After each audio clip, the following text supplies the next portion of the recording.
Welcome to the Resiliency of the Human Spirit podcast, where we share all about human triumphs for the collective's healing and empowerment. I am your host, Priscilla Hanley. My guest today is Nick Klingensmith. Nick is a four-time cancer survivor, type 1 diabetic, and a recovering alcoholic who defies it all when he finds obstacle course racing. Refusing to accept his limitations, Nick has completed over 100 Spartan races, 6 major marathons, and several Spartan Ultras. Today, he is an inspiring keynote speaker and a best-selling author of the book Through the Fire, which chronicles his personal journey. Without further ado, I'm going to bring Nick on right now. Hi, Nick. Hey, Priscilla. How's it going? I am so happy to be here. I'm happy to have you. Thank you for taking time out of your very busy schedule because I see all the medals right there. So you've been busy.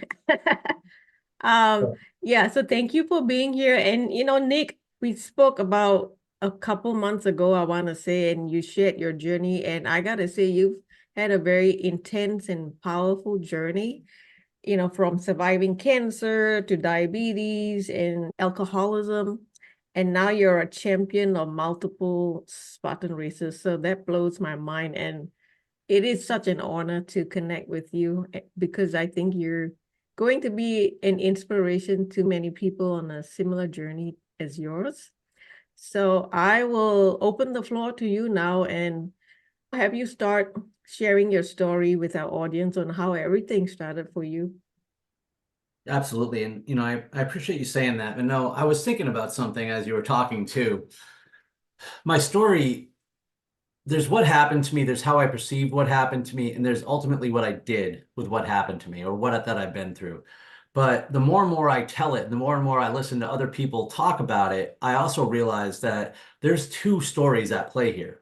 There's a story about this kid who got cancer at 25 and got cancer again 2 years later, who got sleep apnea when he was like 23 years old, who became a type 1 diabetic at 27, who began drinking alcoholically if he wasn't there already for the next several years or decade or so. He lost his sister, he lost his mom, he got cancer 2 more times, he got nerve damage, he was in a car accident. All that kid though looked at the world like it was him versus the world. And I think that sort of resilience that you do gain by going through things, I think a victim mindset can help us sometimes because that victim mindset made me gritty. It gave me my armor and my exterior, and it set me on a course to go to war. The problem is you can't heal from your trauma that way. You can only survive it. And there's only so much value in being a survivor and just hanging on. And because ultimately that resilience just becomes resentment. And then you resent the world. And there's no peace there. There's no growth there. And that's what I discovered that's what I discovered in the last 2 years. But in the last 7 years, after having been introduced to the sport of obstacle course racing, I changed everything that I had believed about myself. And I changed my perspective and I became a warrior. I realized that there was a moment in time where I was still a victim, an adult victim of everything that had happened to me before. And I realized that it was a choice. And so I made that decision to no longer be a victim anymore. And that was a pinnacle moment that ultimately changed my life and allowed me to be here today. Wonderful. Very empowering journey and empowering words. So let me ask you this question. You were diagnosed with cancer 4 times. So, from a higher perspective, what do you think these diagnoses were trying to tell you? There's two versions here.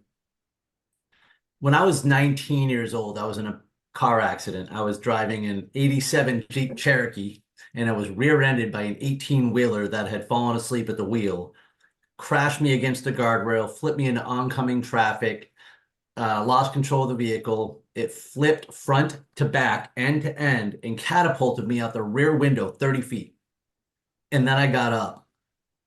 And later, after a nice ambulance ride down to the hospital, I was this guy that was sitting in the room that everybody in the hospital had to come see. because I was the rollover guy. That's what they kept saying. They had to see the rollover guy because people simply don't survive that. And they definitely don't survive it with like little minimal scratches that I had on me at the time. And so eventually, and I didn't know what was going on. I mean, I was clearly in shock, but a woman, I don't know what she did there, but came in to whatever room I was in and actually talked to me about it for a second. And then she said something that I remember. I wouldn't know her if she was standing next to me, but she goes, "You're meant for greater things." And I kind of hung on to that for a long time. It gave me this hope that maybe there was a purpose for me, that I was going through this suffering for a reason. But it was a thin line between being a victim and holding on to that hope. And as I was getting cancer over and over again, I felt I was being punished. However, now I don't see it that way because I had something I can give to the universe. I was being pushed towards it. I wanted to write a book since I was in the first grade. I've written a half dozen fiction novels that have never left my computer, and now I have a best-selling now I have a best-selling book. And now I Right. can help other people, and it makes me feel good about myself. I don't need to be a Marvel hero. It feels good to be able to help others. So when you say you have something to give to the universe, what exactly do you mean by that? Can you elaborate further? Absolutely. And that's my experience. That's my being vulnerable and sharing stories that resonate with others, giving them hope and giving them permission to fight back against the things in their life and to take chances and to realize that everything is a choice, everything, including mindset. And I have the ability now to help others by just sharing what I went through and how it's helped improve my life. Okay. So let's talk a little bit about the Spartan races then. What really drives you to do Spartan races? Because I look at your medals and that's a lot of Spartan races. So you obviously have that unending drive to do this. So what drives you? Every race is different. My first race experience was transformative. I'm going to ask you a question. When was the last time that you went outside and played when you weren't afraid of getting your pants dirty? Yeah, it's been a while, I guess. Here I was, sitting on the couch in 2016, a type 1 diabetic, 2 years sober, dating a new girl that's now my wife. I had just been promoted at work. Everything was going for me. I had just decisively beaten cancer for the fourth time, and I was stuck. Like so many other achievement-driven professionals and people, I found that I had hit this plateau and then I didn't know what to do next. And so I was asked to do this race. And even though I had no interest in doing so, I knew that I just needed to get uncomfortable. I needed to take one step towards something different. And so my first race experience was liberating because I had built this bubble around myself and saying that I couldn't live my life because of diabetes, because of my 7 herniated discs. Oh, I can't be active because of my sleep apnea. I can't.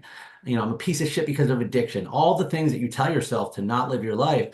And suddenly I am just out there covered in mud and dirt and grit and awesomeness. And I'm running through the woods. I'm climbing over walls. And it wasn't me against the world anymore. It was just me in the world. No doubt, no fear, like a little kid again.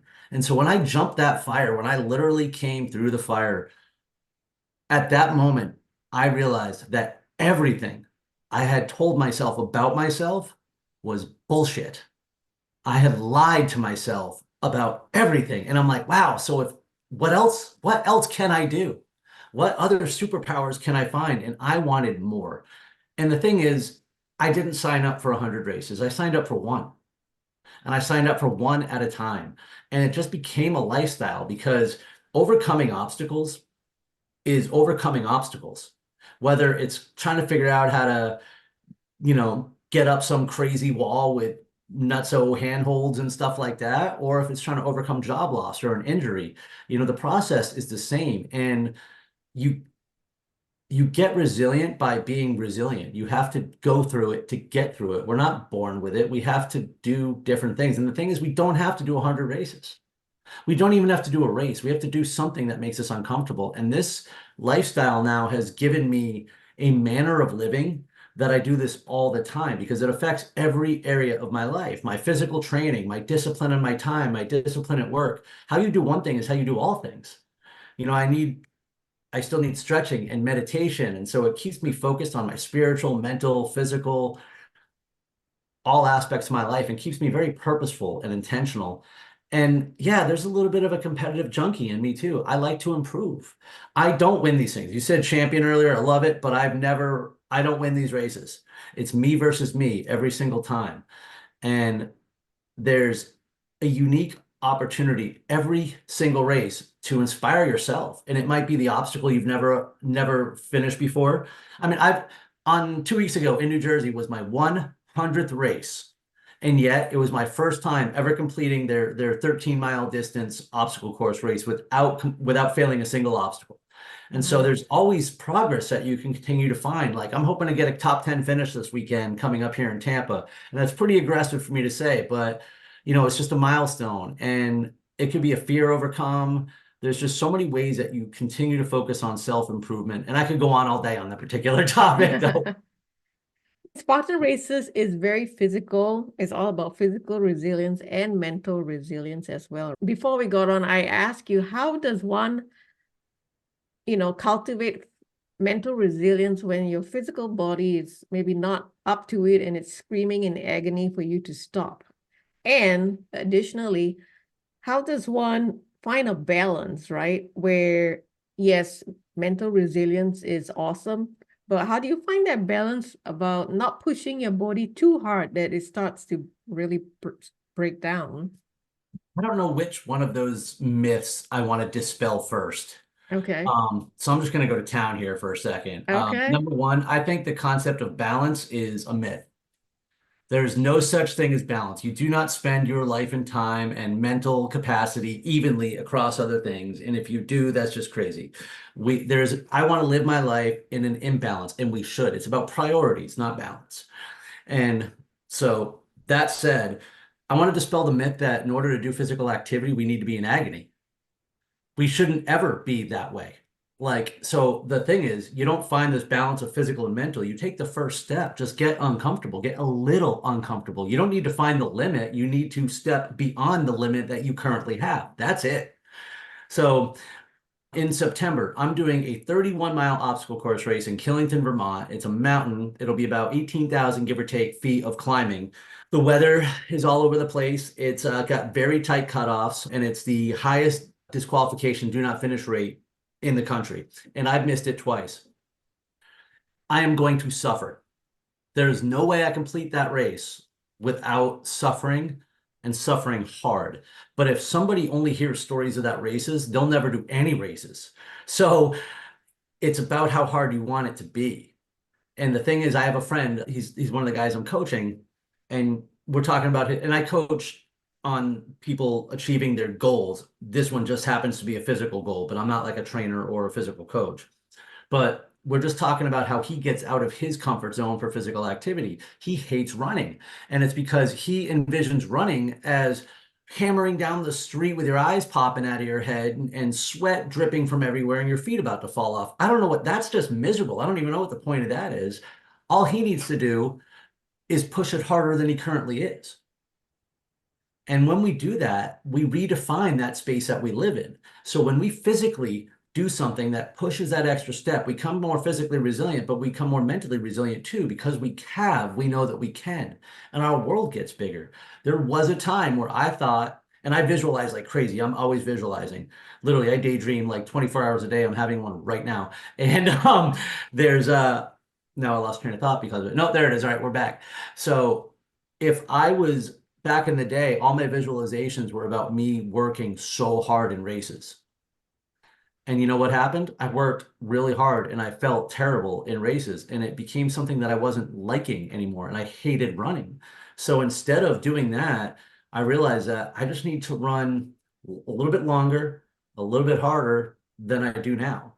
And there are people who are the other way. They're like the adrenaline junkie version. I like endurance. You give me a 30-mile race all day over a 1-mile race because I don't like it when my heart's jumping out of my chest.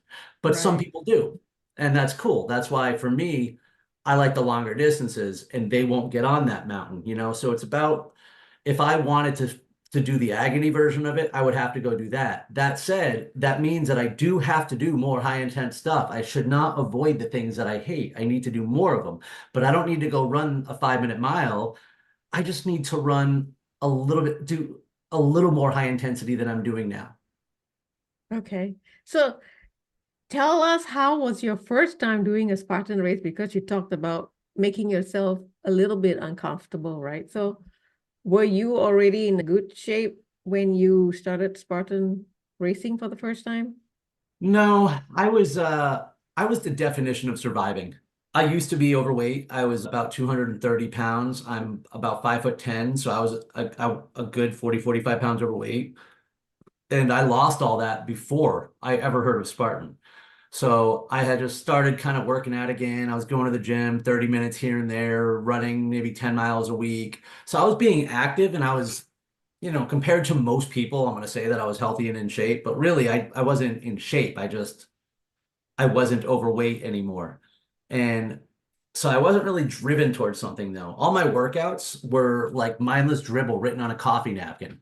I didn't have any sort of intention. I just wanted to stay active. And so everything changed with Spartan because I became very intentional. Mm. And, I had something to train for now. And I'm not sure if you're familiar with David Goggins, but one of the things he talks about, he's big on mindset, and he says how you shouldn't need a reason to do this. You shouldn't need a reason to do that. You should be savage all the time. Well, that works for him, but I Mm-hmm. need a race on the calendar. I need something that's I'm chasing.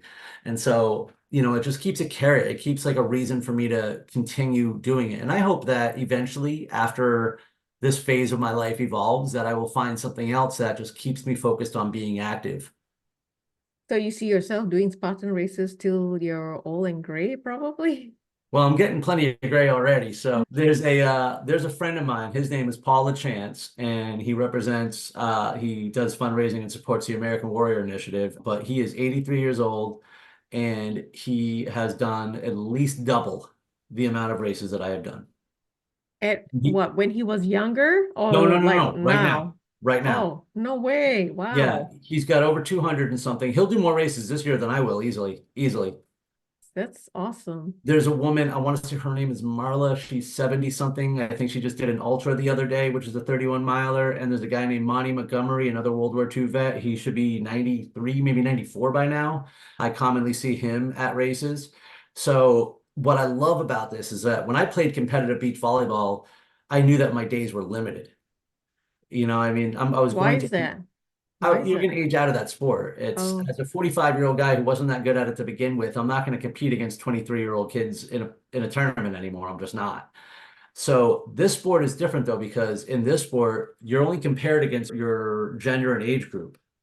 oh, So okay. I can see, I mean, I'm not racing for the title, but when I say top 10 tomorrow, that means top 10 in my age group. And it's still very competitive, right? But it means that I can have a reasonable target as I continue to get older. So, if you're 60 years old trying to compete against 20-year-olds, it's going to be discouraging. And it's also going to challenge you to do, you said, to make your body break. Well, that's stupid. I don't need to do that. I Right. just need to keep going and keep being active. And so right now, this weekend, I'm competing against other 45-year-olds. If I am still doing Spartan races in 30, 40 years, I'll be competing with those other people. I don't know if I'll be doing all that. I don't know. I thought I'd play volleyball till I died. And now that I don't, and I'm okay with it, I've come to accept that this phase of my life may not go on forever, but I know it'll evolve into something new. So what about the role of women in Spartan races? Are there a lot of women in There's Spartan not enough races? women, Mm-hmm. I'll say that. And the only reason I say that is because there are some seriously badass women out there, and there's just not enough of them, and they'll say the same thing. They want more women out in the sport. And I think that it's funny. I was editing a video of my own that I'm going to post later, probably tomorrow, and it's a compilation of me failing obstacles Oh, okay. because I don't ever want someone to hear me talk or see this or see me and think that they can't do what I can do. If I can do it, you can do it. And one thing I don't think is enough on the social media of the sport is that I don't think there's enough. I'm a middle pack guy. I'm the guy that's going to help someone get off the couch because I'm not the top athlete. I don't think there's enough people like me in that space. You have like really badass women. You have very, I'm gonna say just the Beginner? yes, I was like intermediate was kind of where I was going, but like, they're active, they're just not the top elite, right? Mm-hmm. I think there should just be there's I don't know there's a lot of untapped ways to get more women to the sport because there are lots of them, but at the same time, like you'll see a lot of the ultras, and sometimes there might only be 3 or 4 women in an age group, and there might be 60 in the men. And I honestly think a lot of it is probably just because of awareness and depending on the age groups too. But in it's funny because the 40 plus division gets more competitive. Mm. So when you say Spartan Ultra, is that like explain what is Spartan Ultra? Is that like Uh, not a regular Spartan race or is it like more intense? it's a longer one. It's a 50K. Yeah. So their distances are 5Ks, 10Ks. They have 21K, whatever a half marathon is. And then they have the 31 milers, the 50Ks. I see. Okay. Yeah, I mean, you could be out there from anywhere from 6 to 15 hours, depending on where you're at. And yeah, no, I will say this, by the way, the world record holder for the world's toughest mudder, first women 100 miler, there's something called the Barkley Marathons, which you'll just have to look it up by yourself, but it's like the most insane. It doesn't end until like everybody dies. So this woman was the first time to win it. So that's what I Whoa. mean, like the women are beyond capable. We just need to get more out there. Yeah. They're killing it. And yeah, my wife races. My wife races too. She doesn't race competitively like me though, but she also she does it for fun, but she challenges herself, for her to beat that obstacle for the first time or to do something. Like I actually helped her on an obstacle a couple weeks ago and she got so mad at me because she's like, I didn't need it. I'm like, I'm sorry, my bad. I won't do it again. Because it's about that personal challenge, like, Yeah. wanting to beat something for the first time or So how do you train, like say for a Spartan Ultra where it's like you said 30 miles or 50K? How do you build up strength and resilience for that? time and repetition. So I follow basically four kind of plans. I follow a marathon training plan that I do my run workouts from, and it's progressive. The first workout's 45 minutes of running. By the end, I'm running 4 hours. So not every day, like once every 3 weeks. It's a progressive plan. I follow a strength training plan, which is a functional fitness, kind of like a CrossFit plan, which is also progressive. So, yesterday's workout was like 30 minutes of more high intensity strength training, but then in a couple weeks, it'll be like 3 hours, not a couple weeks, couple months. Because the ultra I'm going to do is on a mountain and I live in Florida, I Mm. uh I also follow an incline plan, or I created an incline plan. So I have a treadmill that does a 40% incline, and I get up on there with my sandbags and I get up on there with my ruck and I'll do mountain climbers on it. I'll slow it down. I'll take my sandbag out to a highway overpass and just go up and down, up and down. So I have to progressively add that in. And then the most important part, and this is the most important part because without this one, the other ones don't matter, is recovery. Mm. So Mm. yoga, meditation, I stretch. I do about 30 to 45 minutes of dynamic warm-ups before my workouts because I'm broken. So, I have all the herniated discs and everything else. And because I'm getting older and I want to progressively still improve, I work on the little things a lot. So a lot of prehab, rehab. I stretch for 20 minutes at the end of every workout. I stretch for 30 minutes at night before bed. On Saturdays, I stretch for an hour and a half. There's a lot more I still can do, but those are the components for me because you have to be able to stay healthy while you're adding all this additional stuff. So the only real thing is because it's all progressive, if you can run 3 miles right now, then you can run 3.1 miles tomorrow or next Mm. week, and you can run 3.2 the week after, and you know it. There's no questioning your brain as to whether or not you can go the extra 100 meters. So I'm not preparing to run for a mountain race tomorrow. Tomorrow, I have like a 45-minute easy run around the neighborhood. So you take it one step, one day at a time, and just trust the result will follow the process. So now with you being such a strong person, mentally resilient, physically strong, what would you say to your younger self, the one that was struggling with cancer, with diabetes, and with alcoholism, who was trying to so hard to keep it together? What would you say to that version of yourself? Man, I know how to say this. I'm just trying to think of how I can say it nicely. I would tell him to stop being such a little bitch. And I mean it. That's what I would say to myself because I was a victim. I realize that now. I realize that within a year, I realized this. Like it took me a long time to see it and to understand it and to accept it. But the fact is, I whined a lot. I just thought everything was against me and when that's a poisonous place to live. And it contributed a lot to my drinking and it isolated me from other people and it made me resent people. And nobody wants to hang out with the guy who complains. And, if you find your echo chambers and you're just with a bunch of people that are negative, you got to realize you're in the wrong spot. And I think I held myself back so long because, you create these defenses and ego defenses for yourself. And then you have to believe your own lies. And I did that by fostering this victim mindset. Instead of thinking, hey, I can defy all that holds me back. Instead of saying, you know what, I have been through it. I'm stronger now and I can do something with it. I feel like I wasted a lot of time. And so I honestly, I think, I don't know if there's any other nicer way I could tell it to myself besides, hey, like, bro, get it together. Like, you're a whiner. Like, you have all this, well, this happened to you. So what? Like, what are you going to do about it now? You're here now. This is where we're at. This is what you have. You can't change yesterday, but stop letting it mess with today. I think I wasted a lot of time.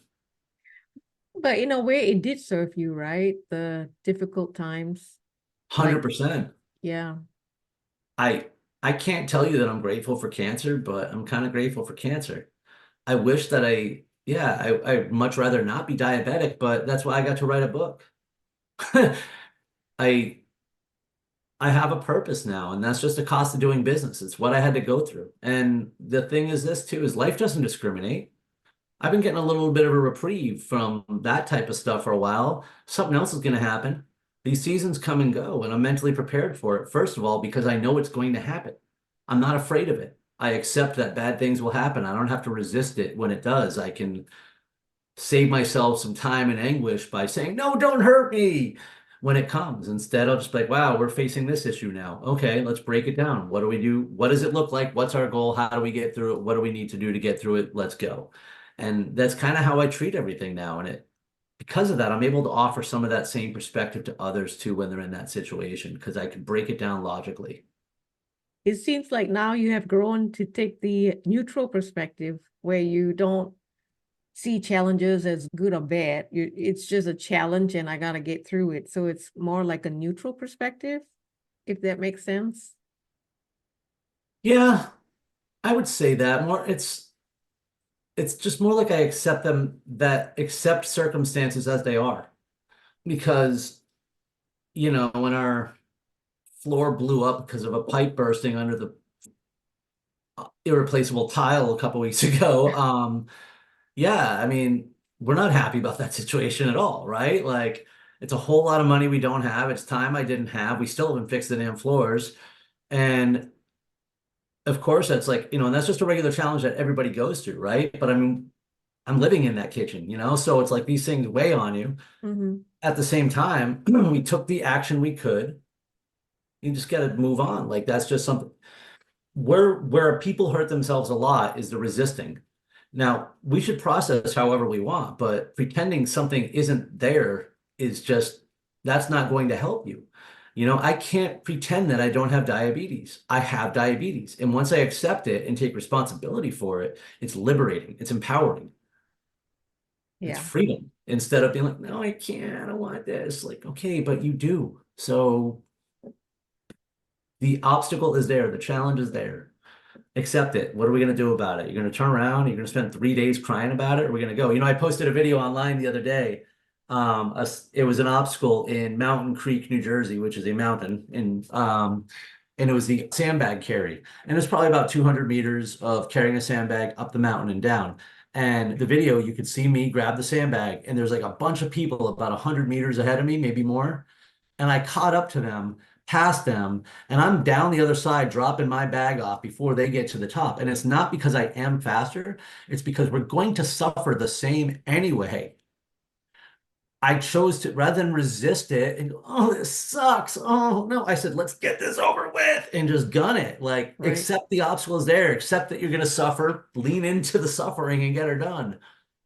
Yeah. I like you say, mindset shift, right?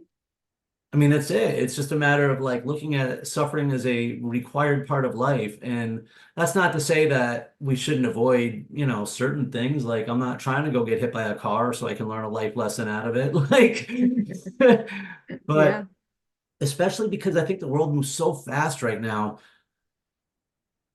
it's just not worth taking the time to sulk. Now, I'm not saying don't process when things happen. When I hurt tore my hamstring in a race in Dallas last year, I uh it was mile 12 of a 30-mile race. I had to fly home. I was in 15 types of pain.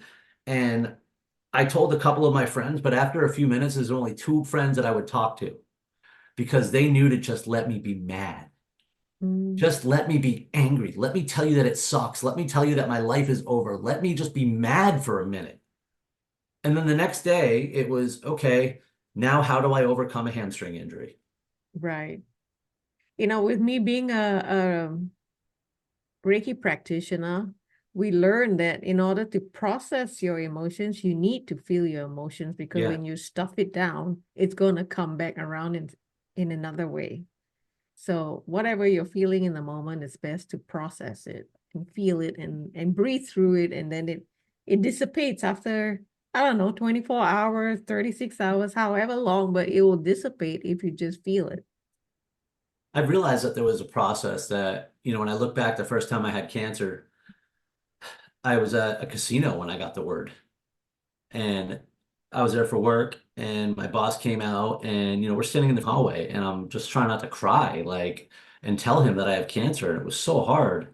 And so I left the conference, but I didn't want to go home. I didn't want to deal with this. So I went to the poker room. And I mean, I went home and I didn't want to talk about it to my friends. I was able to end up processing it that night. By the time I got home, I looked in the mirror and I had this conversation with myself. And I realized that whether I knew it or not, I had been holding back tears and my face was all puffy and red and just like, and I'm like, oh my God. And so I ended up having a shouting match with myself in the mirror, um, because I didn't want to be a victim. And I don't think that it took a long time for me to really process having cancer, but it was quick for how I decided I was going to handle cancer.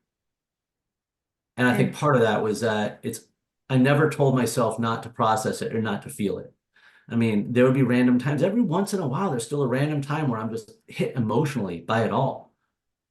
I don't explain it. But I don't deny it. It's just there. And I think that's okay. oh yeah, that's okay.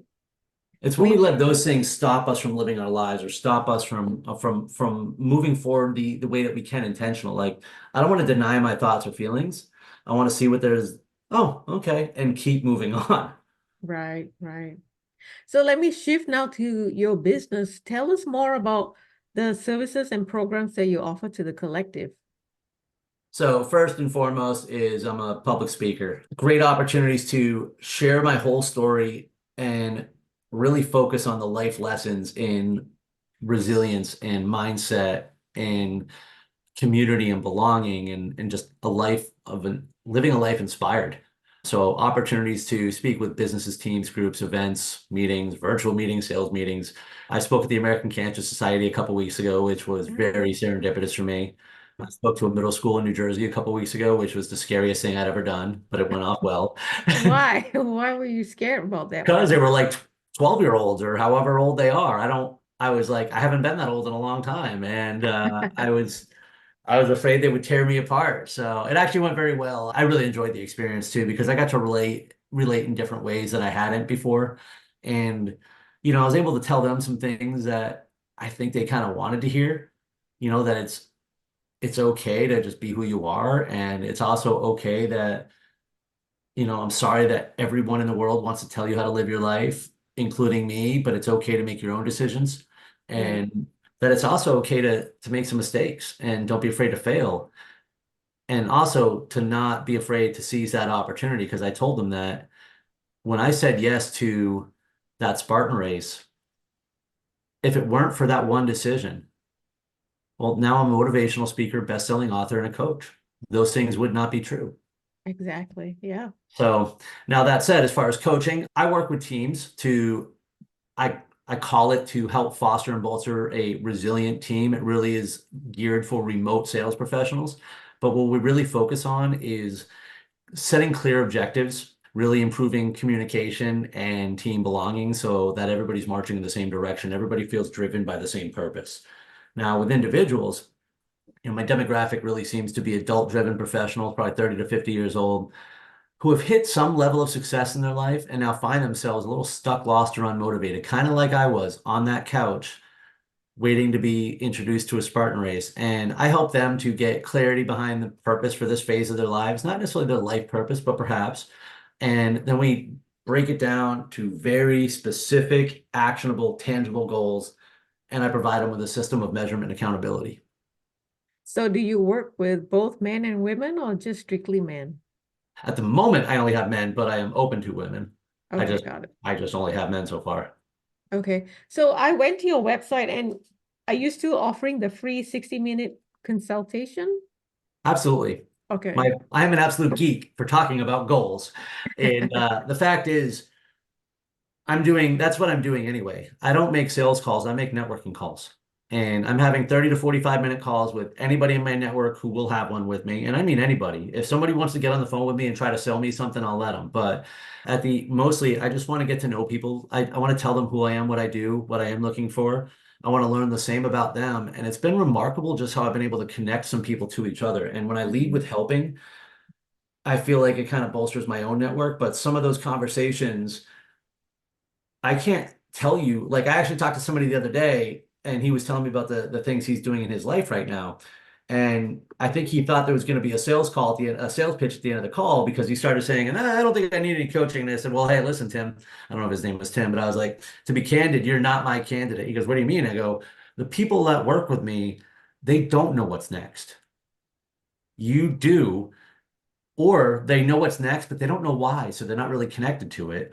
And you do. You just told me like Mm, the things you're working on. If you find yourself stuck in 2 years, like then maybe we should have a conversation. But like I'm looking for the guy who just accomplished something, or they got promoted, or they've been there and they got laid off, or like, well, I don't know. I'm just thinking of people that have hit that level of success and they just kind of find themselves a little like, I don't know what to do now because I've really understood this thing of seasons and phases too. I just now accepted that I will not be the second baseman for the Boston Red Sox. It was hard to let go of, hard to let go of. But so it's just, yeah, that's, I love having that conversation because I can't propose somebody work with me until I have that conversation anyway. mhm. And I want to know as much as you can in that amount of time, like who are you, what are you about, what are things like, and there's questions I can ask that can guide the conversation that helps them. But most importantly, too, I want to try to provide and leave people with value from every call, which is why, if somebody says they're looking for something in their network, I'll go out of my way to see if I have it in mind. I'm not necessarily looking for clients on every call, right? Like it's Right, great if I do. If everybody was an event manager and wanted to put me up in a conference somewhere, I'd high five it, but that's not what this is about. right. So yeah, I welcome that conversation with anyone who'd want to have it. And if there's an opportunity to work together at the end of the conversation, we'll figure that out. And if not, you get, a few minutes of free advice. So I will put that in the show notes, your 60-minute free consultation. I'm gonna send you a different link if I can. Okay, wonderful. Yeah, I'll that'll send be it to you great. after for that. Okay. So now we have a couple minutes left, and I have a signature closing question that I ask all my guests. So, what is your closing message for humanity to help in our collective healing and empowerment? I thought it was gonna be a trick question. I got this one all day. I close every video this way, every speech. Live inspired. And I mean it. Live inspired. Inspiration is everywhere. You just have to look for it. We don't need to fight the rest of humanity for the 2 inches around us all the time. There's more than enough. And we can be the inspiration for other people. We can literally inspire ourselves. We can do new things, do hard things. We can step outside our comfort zone. And then we can take what we've been through to help and inspire others. We can focus on positivity. We can get out of the negative echo chambers. These are all decisions we can make. We can choose to see the light. It's not cheesy. It's not a one-time decision either. This is a mantra. This is something I'll say to myself 400 or 500 times a day. All right. but I am choosing to see and live positive and spread positivity. My life is better, and therefore so is the lives of those around me, and everybody can do it. Like they say in the spiritual community, it all starts from within us, right? If we heal our wounds, it's going to ripple out and our reality changes because we're healed. So thank you so much Thank for you so much. taking the time to connect today. I really enjoyed our conversation, and good luck on that next Spartan race. Let me know how Thank you you. do. Will do, will do. And for everybody who's watching and listening, thank you for your time. And until next time, bye for now.